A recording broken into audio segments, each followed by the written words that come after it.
memang sebuah cerita film, tapi di kehidupan nyata, banyak orang mengaku melihat penampakan hantu, lalu tersebarlah kisah menyeramkan di masyarakat, seperti pocong, kuntilanak, genderuwo, atau wewe gombel. Namun, entah kenapa, sosok ragam hantu seperti ini hanya berkembang di negeri kita.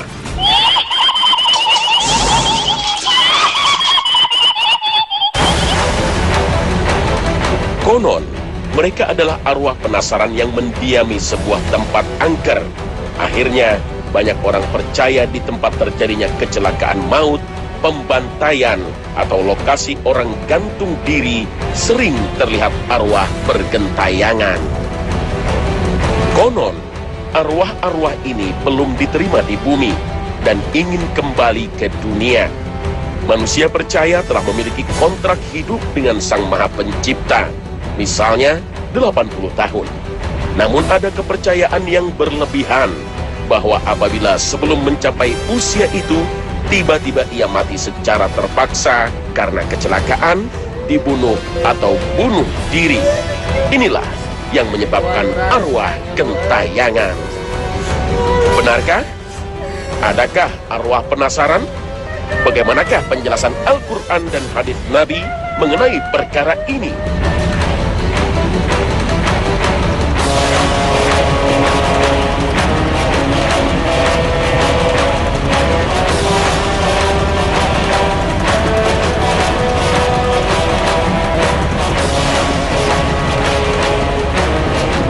Assalamualaikum warahmatullahi wabarakatuh. Selamat pagi pemirsa Trans 7. Khazanah Ensiklopedia Islam Dunia pagi ini kembali hadir ke hadapan Anda untuk saling berwasiat dalam kebajikan dan berbagi wawasan keislaman. Semoga Allah merahmati kita semua hingga kita selalu berada dalam jalannya yang lurus dan menjadi hamba-hambanya yang soleh.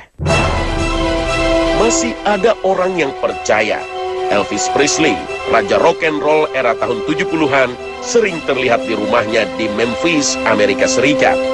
Elvis yang dibunuh oleh fansnya sendiri seolah-olah ingin kembali ke dunia. Di negeri kita, cerita aneh seperti ini juga menyebar.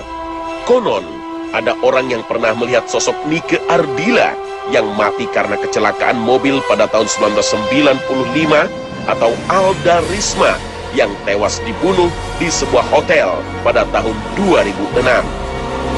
Cerita seperti ini tentu tidak bisa diverifikasi kebenarannya.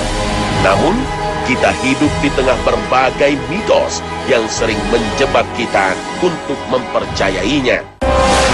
Kita seringkali disuguhi berbagai tontonan mistis, misalnya tentang kuntilanak, yang dipercayai sosok hantu yang berasal dari perempuan hamil yang dibunuh, kemudian kembali ke dunia ingin menuntut balas. Masyarakat juga sering menyebut kuntilanak sebagai sundel bolong karena punggungnya bolong. Hantu sesungguhnya adalah jin yang memiliki kemampuan untuk menyerupai apa saja, termasuk manusia, sebagaimana dikisahkan dalam berbagai riwayat. Jin pernah mendatangi kaum musyrikin Mekah berwujud Suraqah bin Malik dan menjanjikan kemenangan bagi mereka untuk melawan Rasulullah Shallallahu Alaihi Wasallam. Sahabat Abu Hurairah radhiyallahu anhu pernah memergoki jin yang berbentuk orang tua yang tengah mencuri zakat. Kemudian Abu Hurairah sempat bertanya, bagaimana cara untuk terhindar dari godaan setan? Ia pun menjawabnya, bacalah ayat kursi. Dalam berbagai hadis, Rasulullah juga telah mengabarkan pada kita bahwa jin bisa beralih rupa menjadi binatang seperti keledai atau anjing hitam. Lalu benarkah hantu-hantu ini berawal dari arwah yang gentayangan? Ada sebuah dalil yang menyatakan mayit tidak merasa tenang ketika utangnya belum dilunasi. Dari Abu Hurairah radhiyallahu anhu, Nabi Shallallahu Alaihi Wasallam bersabda, jiwa seorang mukmin tergantung karena utangnya sampai utang itu dilunasi. Hadis riwayat Tirmizi, Ibnu Majah dan disahihkan Syuaib Al-Arnauf. Dalam hadis lain dari Jabir bin Abdullah, beliau menceritakan ada seseorang yang meninggal. Kami memandikannya, memberinya minyak wangi dan mengkafaninya. Kemudian kami bawa ke hadapan Rasulullah SAW agar beliau mensolatinya. Mohon Anda mensolatinya, pinta kami. Beliau pun melangkah satu langkah. Apakah dia punya utang? Tanya Nabi. Ada 2 dinar, jawab kami. Tiba-tiba beliau kembali, hingga Abu Qatadah siap menanggung utangnya. 2 dinar tanggunganku, kata Abu Qatadah. Menjadi tanggungan orang yang berutang dan mayit telah lepas tangan? Tanya Nabi. Ya, jawab Jabir. Kemudian Nabi SAW bersedia mensolati jenazah orang itu. Keesokan harinya Nabi SAW bertanya kepada Abu Qatadah, bagaimana dengan 2 dinar? Dia baru meninggal kemarin, kata Abu Qatadah. Besoknya Abu Qatadah mendatangi Nabi SAW. Telah saya lunasi utangnya. Kemudian Nabi SAW bersabda, sekarang kulit mayit sudah menjadi dingin. Hadits riwayat Ahmad dan Al-Hakim. Hadits ini disahihkan Imam Az-Zahabi dan Syu'aib Al-Arnauf. Hadis ini lebih menjelaskan orang yang berutang terbebas tanggung jawabnya secara sempurna setelah utang itu dilunasi. Dan ketika Rasulullah mengabarkan bahwa sang mayit sudah dingin, tidak kepanasan lagi menunjuk kepada siksa kubur. Tidak ada keterangan sama sekali, si mayit tidak diterima oleh bumi, hingga ruhnya gentayangan dan menjadi hantu yang membuat teror kepada manusia. Allah Ta'ala telah menegaskan dalam firman-Nya bahwa ruh manusia tidak bisa kembali ke dunia. Demikianlah keadaan orang-orang kafir itu, hingga apabila datang kematian kepada seseorang dari mereka, dia berkata, ya Tuhanku, kembalikanlah aku ke dunia, agar aku berbuat amal yang soleh terhadap yang telah aku tinggalkan. Sekali-kali tidak. Sesungguhnya itu adalah perkataan yang diucapkannya saja, dan di hadapan mereka ada dinding sampai hari mereka dibangkitkan. Al-Quran, Surah Al-Mu'minun, ayat 99 hingga 100.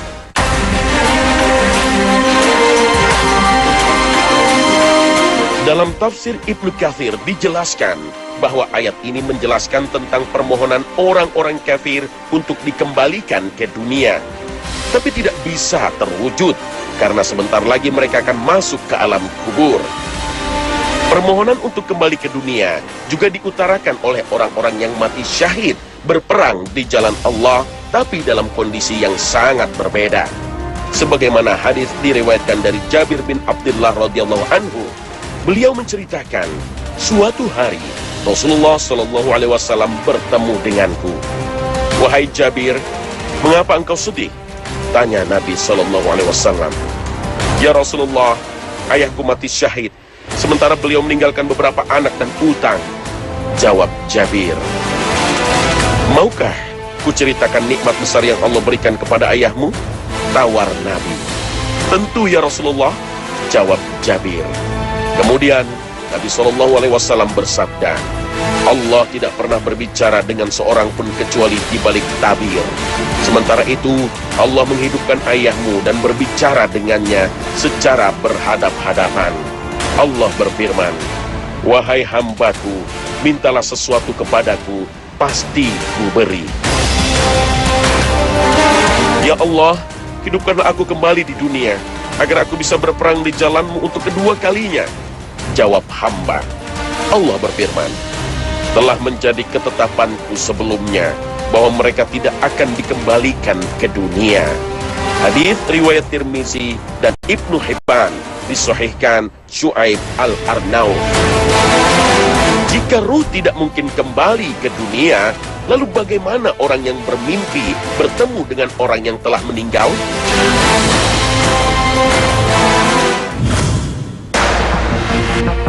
Keberadaan roh pada saat tidur merupakan fenomena gaib yang hanya Allah Ta'ala yang tahu. Namun, Allah telah mengabarkan dalam firman-Nya. Allah memegang jiwa orang ketika matinya dan memegang ruh orang yang belum mati di waktu tidurnya. maka dia tahanlah ruh orang yang telah dia tetapkan kematiannya, dan dia melepaskan ruh yang lain sampai waktu yang ditetapkan. Sesungguhnya pada yang demikian itu terdapat tanda-tanda kekuasaan Allah bagi kaum yang berfikir. Al-Quran Surah Az-Zumar ayat 42. Diriwayatkan dari Sa'id bin Jubair dari Ibnu Abbas radhiyallahu anhu, beliau menjelaskan dalam tafsirnya tentang ayat ini. Sesungguhnya ruh orang yang hidup dan ruh orang mati bertemu dalam mimpi. Mereka saling mengenal sesuai yang Allah kehendaki. Ketika masing-masing hendak kembali ke jasadnya, Allah menahan ruh orang yang sudah mati di sisinya, dan Allah melepaskan ruh orang yang masih hidup ke jasadnya. Riwayat ini banyak dikutip, misalnya dalam tafsir At-Tabari dan Al-Qurtubi. Kisah para sahabat yang bermimpi bertemu dengan orang yang sudah wafat banyak diriwayatkan, antara lain kisah sahabat Thabit bin Qais radhiyallahu anhu. Ia meninggal saat terjadi perang Yamamah untuk memerangi nabi palsu Musailimah Al-Kadzab. Jenazah Thabit ditemukan oleh seseorang, kemudian ia mengambil baju besi yang dikenakannya. Setelah peristiwa itu, ada sahabat lain bermimpi bertemu Thabit bin Qais, kemudian berwasiat untuk mengambil baju perang dari orang itu dan menceritakan di mana posisi baju besi itu disimpan. Thabit bin Qais dalam mimpi orang itu juga berwasiat untuk menyampaikan kepada Khalifah Abu Bakar tentang tanggungan utang piutangnya dan budaknya yang dimerdekakan. Kisah ini antara lain ditulis dalam kitab Dalail An-Nubuwah karya Imam Baihaqi dan kitab Al-Ittihaf karya Al-Busiri.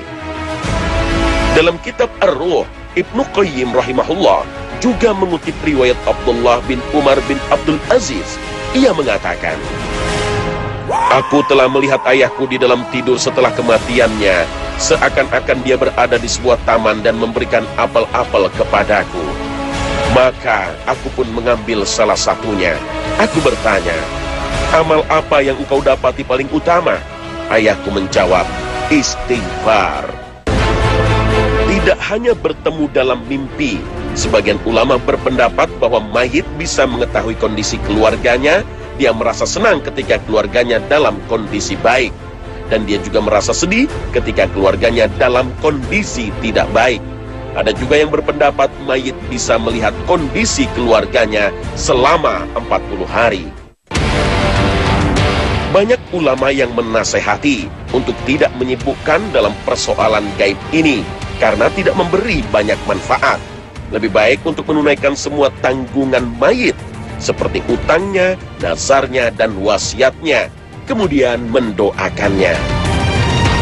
Hanya Allah Ta'ala yang maha tahu bagaimana kondisi ruh di alam barzah. Namun Rasulullah pernah berpesan dalam hadis yang bersumber dari Abu Qatadah, "Jika salah seorang dari kalian menangani saudaranya yang meninggal dunia, maka kafanilah dia dengan kafan yang bagus. Sesungguhnya para penghuni kubur itu saling menziarahi di dalam kubur mereka." Hadits riwayat At-Tirmizi, An-Nasa'i, dan Ibnu Majah.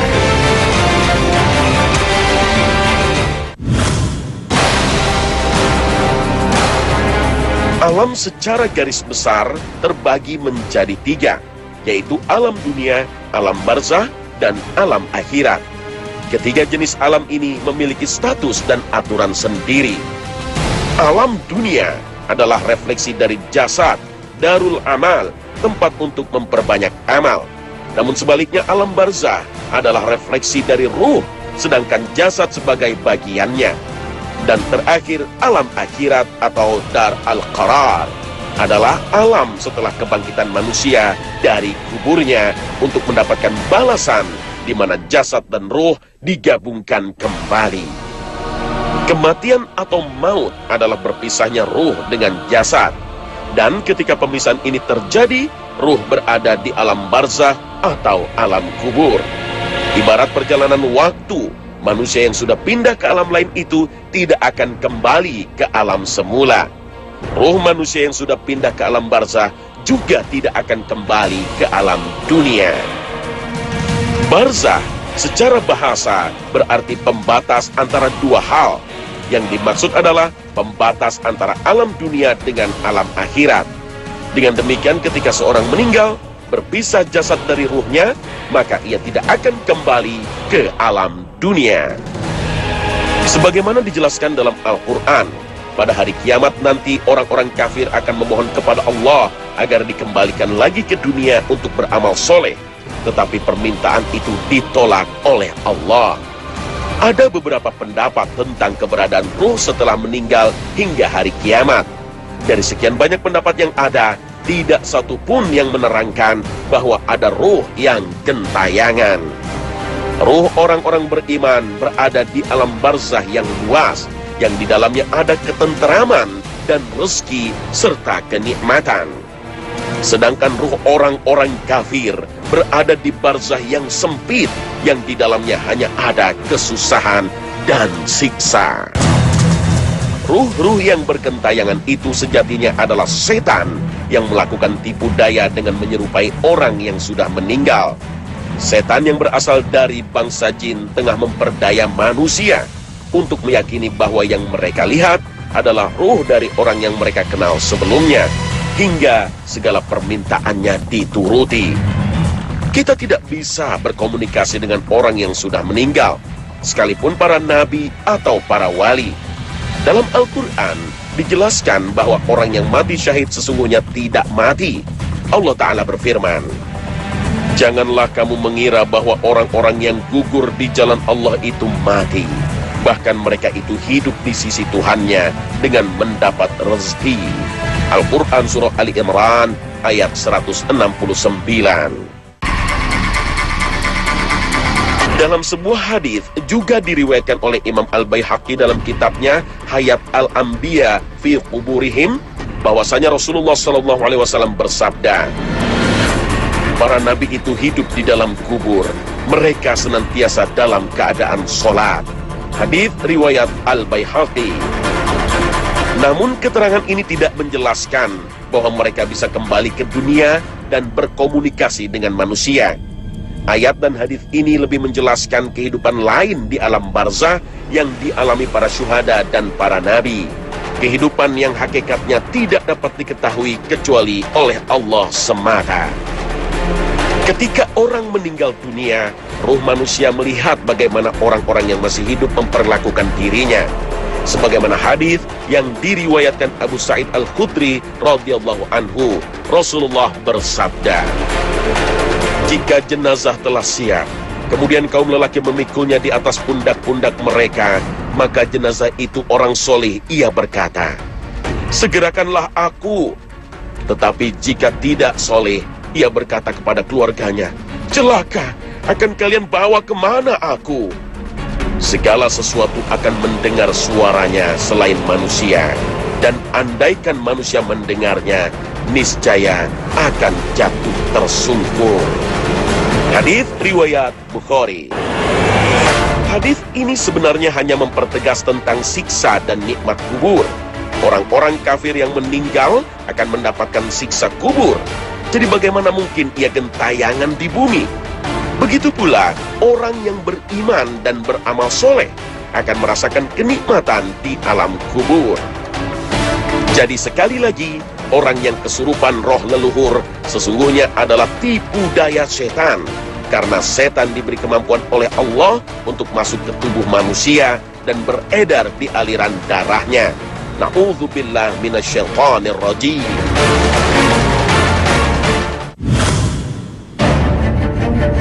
Roh adalah hal gaib yang bagi umat Islam wajib mempercayai keberadaannya. Allah Ta'ala berfirman, "Dan mereka bertanya kepadamu tentang roh. Katakanlah, roh itu termasuk urusan Tuhanmu, dan tidaklah kamu diberi pengetahuan melainkan sedikit." Al-Quran Surah Al-Isra ayat 85.